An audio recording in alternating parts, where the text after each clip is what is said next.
The food of the Azores reflects its roots. It has the European influence of the Portuguese with a bit of a twist, perhaps because of its position in the mid-Atlantic. That means much of it is locally sourced from the land and sea, and as a consequence you really notice the freshness when it's on your plate. What's more, it's great value. You can get yourself a steak and a beer and still have change from €10. And that's not the only thing that'll surprise you.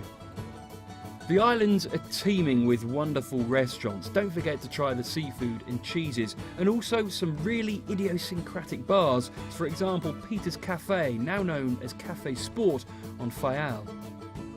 But over in São Miguel, the biggest of the 9 islands, they do things a bit differently at dinner time. This rather lunar looking landscape is actually one giant barbecue, because in these mounds underneath there's some big pans, and inside them something called a cozido. They sit in there for about 6 hours and they cook using the natural heat of the earth. They bring it out and it smells absolutely beautiful, although you'd be forgiven for thinking the whole place looks like a secret sect of the clangers. São Miguel is also closely associated with a drink close to the hearts of us Brits. That's because it's the only place in Europe that grows and manufactures tea. So what kind of gives it, the tea here, its significant taste? What makes it special from the Azores, would you say? We don't have so much tannins as the leaves from Africa, from India. It's a little bit different from tea from there. But I think it's a good tea too. But normally the British, when they arrived here in the factory, when they drink our tea, says, "Oh, it's very refreshing." Really? Yes.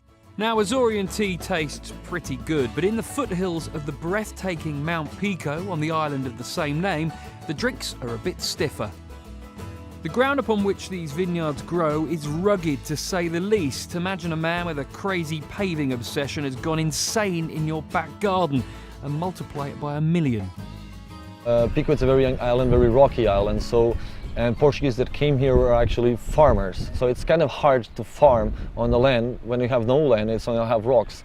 So since they discovered and then they found out that vineyards could actually grow and have some good quality wine, it's been very important for the economy of the island, especially in the west side of the island of Pico, because you have nothing else besides huge fields of lava. It's just part of our culture, it's part of our menu. You know, you cannot have a proper meal in Pico without having our special wines, some of them very funky tasting, but we love it, we just love it. What is really impressive is the effort and determination that would have been put into growing grapes in the first place. When the settlers first came here, this whole area would have been covered in huge stones. What they had to do was to break it down into rocks about this size and then pile them up before they even entertained the thought of planting any vineyards. After that back-breaking work, they'd have deserved a drink.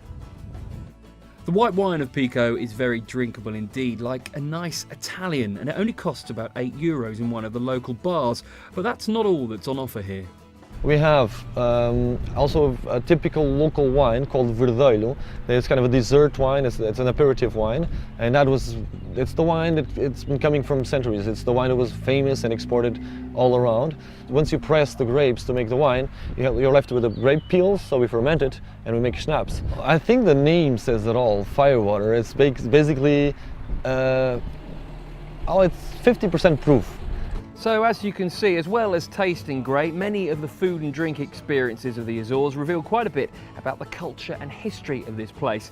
Quite what a pastry tells you, I don't know, but it's good fun finding out.